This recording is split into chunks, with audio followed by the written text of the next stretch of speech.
This time, we're going to begin the service here in our chapel for Mr. Richard Levinson. As we begin the service, I would ask if any of you has a cell phone or any other noise-making device, please turn them off at this time.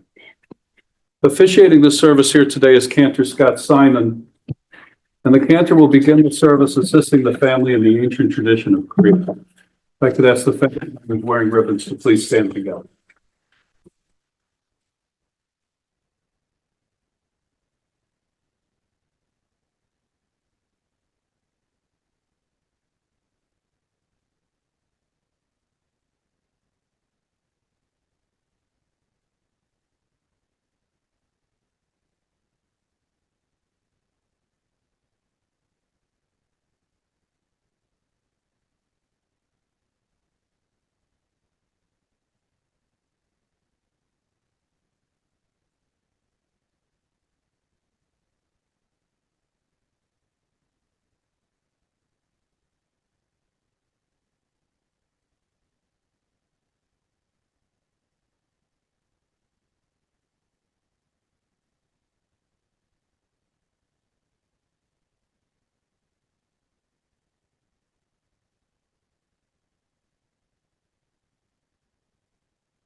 In the rising of the sun and in its going down, we remember him.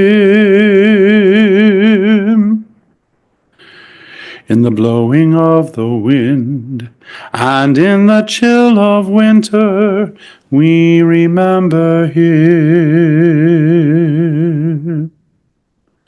In the opening buds and in the rebirth of spring, we remember him. In the blueness of the sky and in the warmth of summer, we remember him. So long as we live, he too shall live, for he is now a part of us, a part of us, a part of us, and will always be a part of us as we remember him.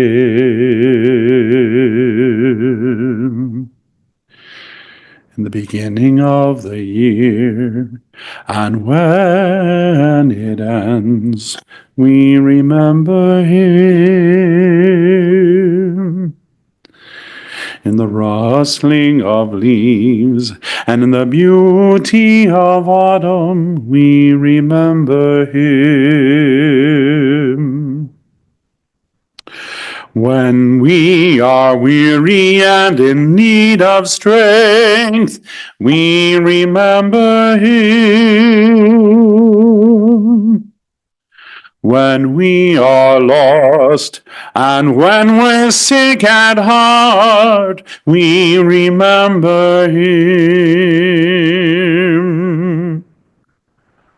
When we have joys we yearn to share, when we have joys we yearn to share, we yearn to share. When we have joys we yearn to share, we remember him.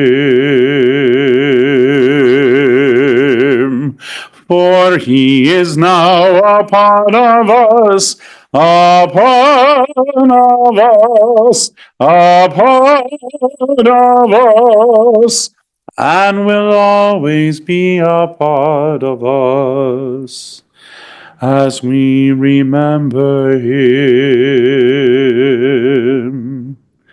We remember him.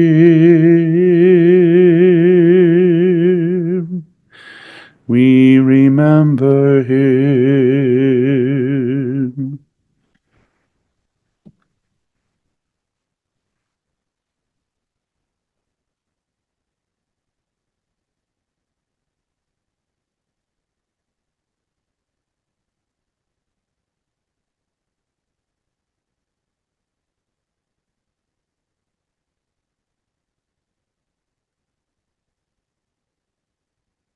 This morning, we have gathered as a community of family and friends to both honor the blessed memory and celebrate the life of Richard Levinson and offer our support to his grieving family, to you, his friends, whom he was deeply connected to and loved and cared for with all he had.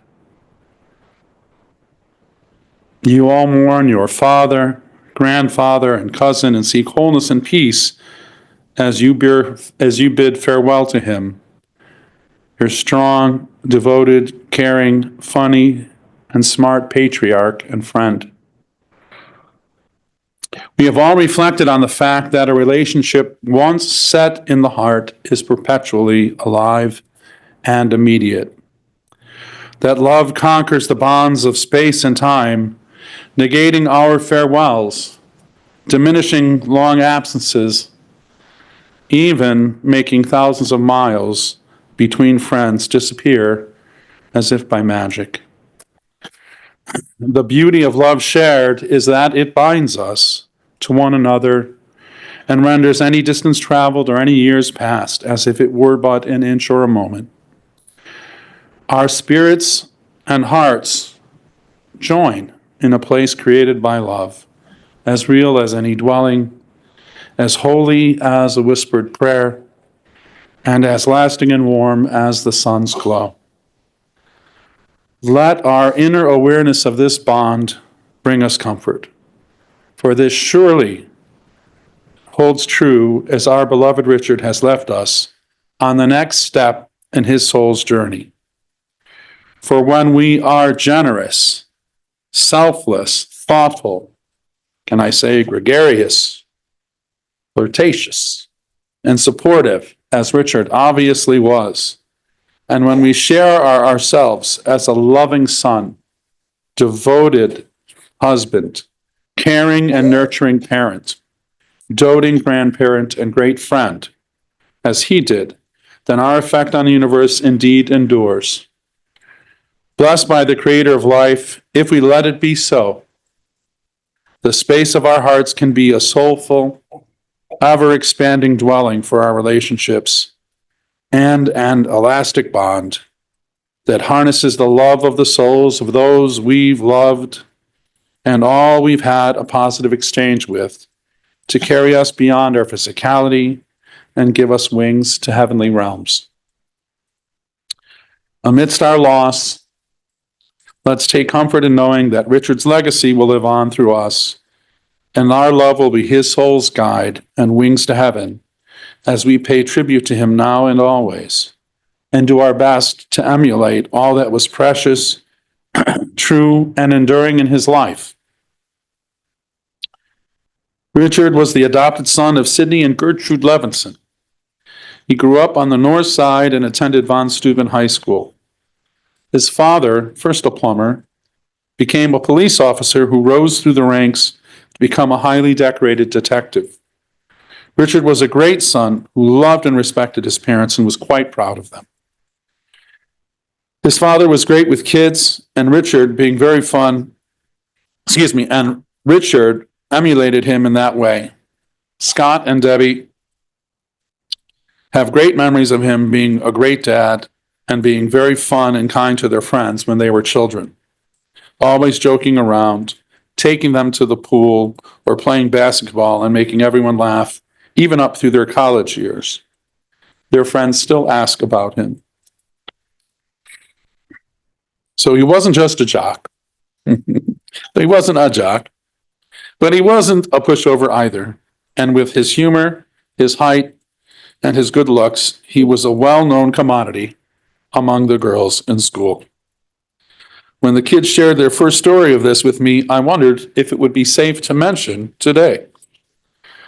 But their further stories assured me that I was the last to know, and it will come as a surprise to absolutely no one if I mentioned it. He met Linda on a double date in 1962 while she was at U of I, and he was immediately taken by her beauty and personality. And before the night ended, he asked the guy she was actually on the date with to step aside, and they began dating and soon were engaged. They married in Kansas City on January 26, 1964. And in the spring of 1965, armed American involvement in Vietnam began, and Richard was drafted into the reserves, which was lucky. He served his 6 years stateside during the war, posted to the 425th Transportation Command in Salina, Kansas, serving as one of many aides to a high-ranking officer.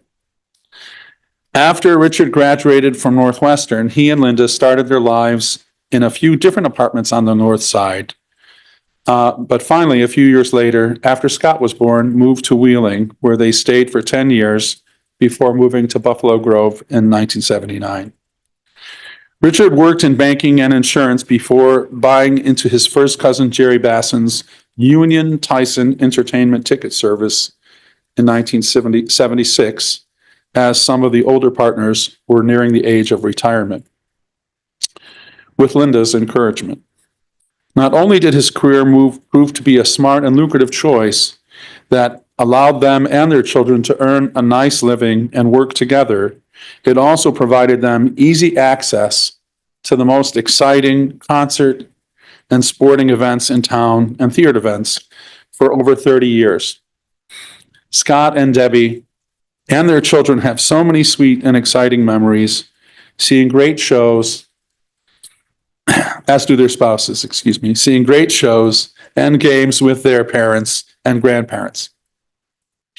They were wonderful times spent together, sharing and then reviewing some of the greatest achievements in the world of theater, music, and sports. But for Richard, time together with those he loved was what made the moments more memorable. For just as enjoyable for he and Linda, enjoyable to he and Linda was sitting in the office, playing cards and talking. Playing gin with her father is one of Debbie's sweetest memories of him. One of the many the many life moments shared with the grandkids. That too was important to Richard.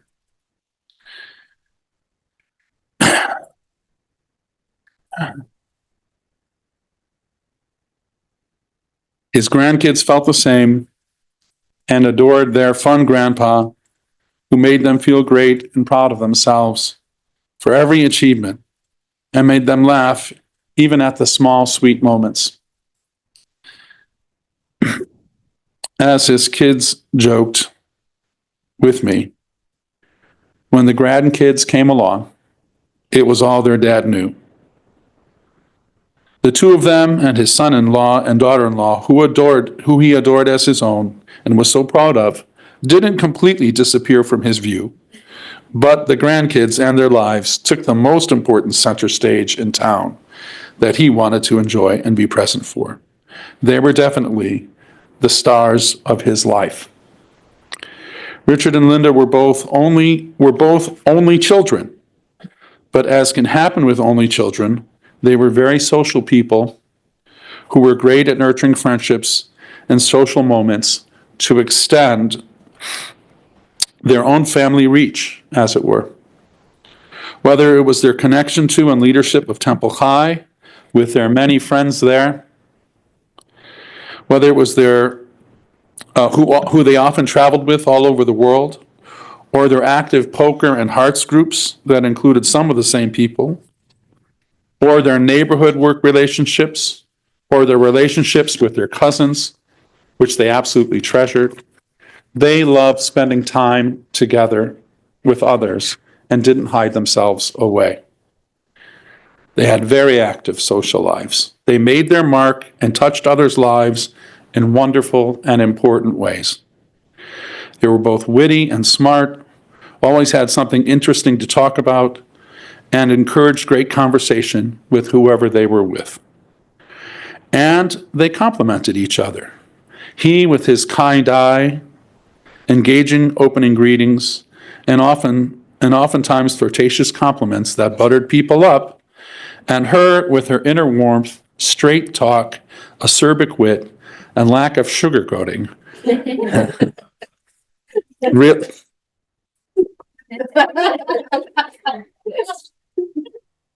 I enjoyed it from both of them, both sides. Both sides I got to, in my small way. Nothing compared to any of your relationships, but I love them both. And him, flirtatious compliments that buttered people up, and her with her inner warmth, straight talk, acerbic wit, and lack of sugarcoating really did in ways obvious to all, and ways known just by them, fit perfectly together. Many of their sweetest times, once they retired, was going to the casinos and playing poker, where they were regulars. They were known as a duo, and their absence was felt when they didn't show up. The family would get a call if they were okay. They were both sharks, but truth be told, Linda was sharkier. Anyway, those are just sweet highlights of what could be a book about the life of this wonderful man who was so sweet and such a delight to be around. It would be impossible to tell it all. And you all lived with him. So I'll get out of the way and we'll call up Richard's son Scott to now share the thoughts of his heart on behalf of the family and his dad.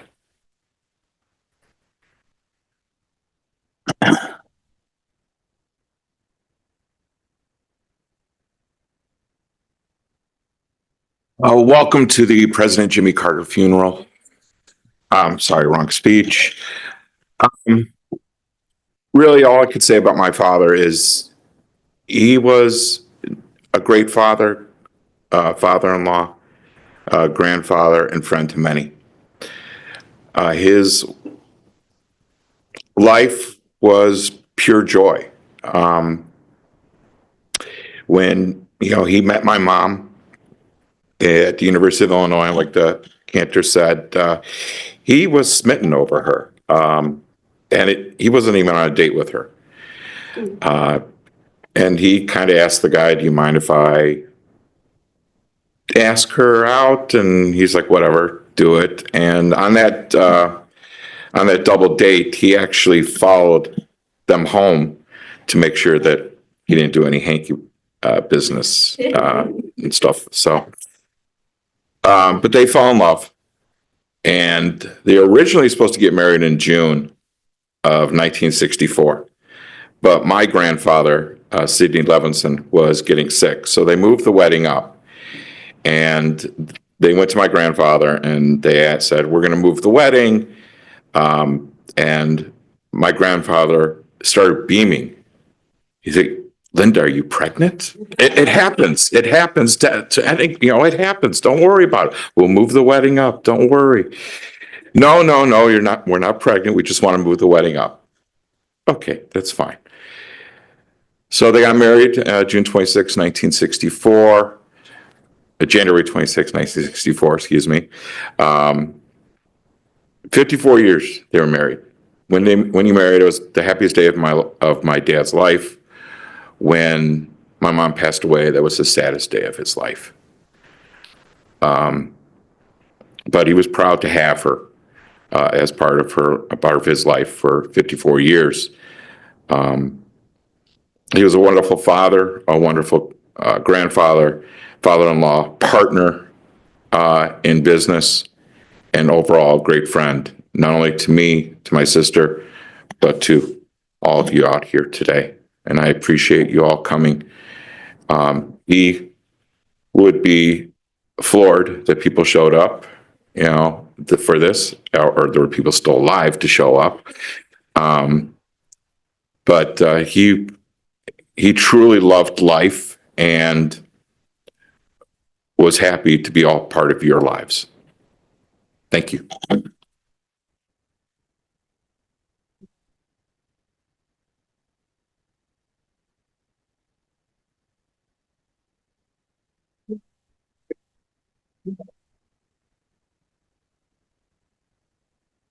Richard was a warm and open-hearted fellow who talked to you like you were a family member, whether you had just met, and made you feel great. He was a very kind and complimentary soul, and he didn't have any barriers.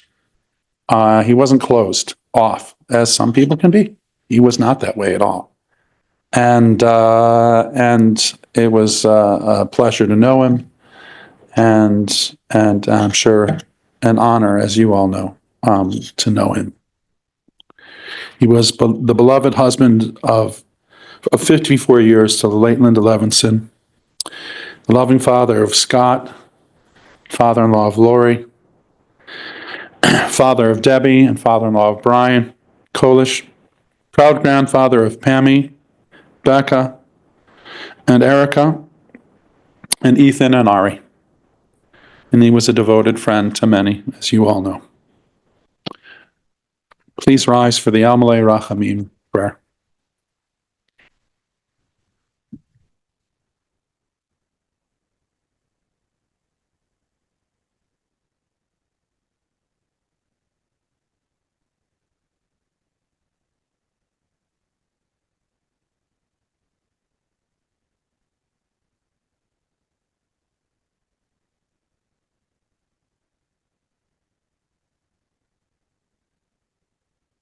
El Malei Rachamim, Shochein Bamromim, Hamsei menucha nechona tachat kanfei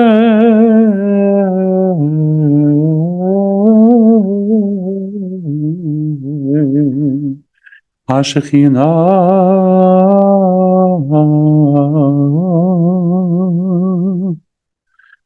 עם קדושים וטהורים כזוהר הרקיע מזהירים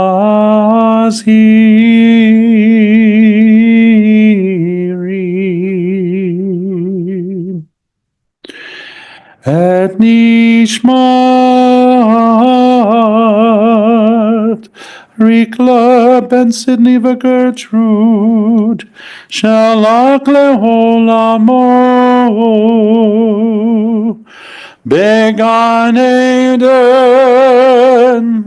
בגן עדן תהא מנוחתו. אנה בעל הרחמים, הרחמים.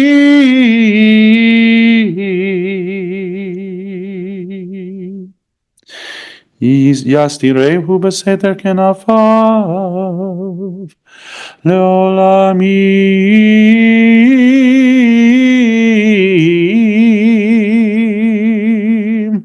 ויצרור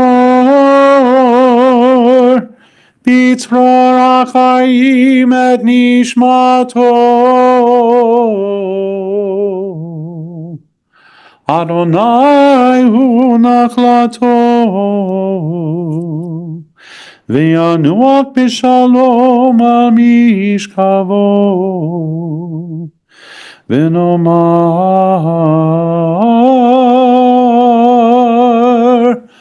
Amen. God of abundant mercy, God most high, may the soul of our loved one who has gone into eternity find the gift of perfect peace in your embrace, together with the holy and the pure, whose light shines like the radiance of heaven. Compassionate God, hold him in the Garden of Eden close to you forever, so that his soul may be bound up in the bond of life eternal. May he find a home with you, and may he rest in peace. Together, let us say, Amen. Please be seated.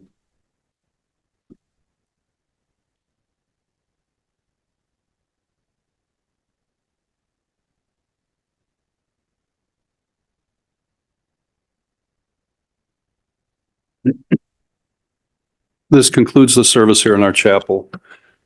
The interment will take place at the family's graves at Shalom Memorial Park Cemetery, 1700 West Rand Road in Arlington Heights. Following the interment today until 8 p.m., the family will be having a gathering and receiving visitors at Bagel and Bialy, 105 McHenry Road here in Buffalo Grove. That information's on the inside portion of the funeral service folder. If you did not receive a folder, they are available as you depart today. I'd also like you to please take note on the inside of the folder, the family has asked that memorial contributions be made to the Alzheimer's Association and the Leukemia and Lymphoma Society. That information's on the service folder. It's also on the information on the website those of you who are watching remotely are currently on. For those of you joining with the family in procession, the procession will be forming in our parking lot. Please make sure you have an orange funeral safety sticker. Place that sticker in the front passenger side of your windshield. We would also ask that you please have your bright headlights and flashing hazard lights on at all times. For an additional measure of safety, our staff will be placing magnetic flags on the tops of the vehicles throughout the procession. As we drive in procession today, please drive as close as safety permits to the vehicle in front of you at all times. We want to avoid having any large spaces or large gaps in the procession, particularly as we pass through the intersections. The following individuals have been selected to act as pallbearers. As I call your names, if you'd please step forward. Bob Greenberg, Richard Heinrich, Ethan Kolish, Ari Kolish, Pammy Levinson, Becca Levinson, Erica Levinson, and Brian Kolish. If I could ask everyone to please rise as the deceased and his family and Cantor Simon are escorted from the chapel. Thank you.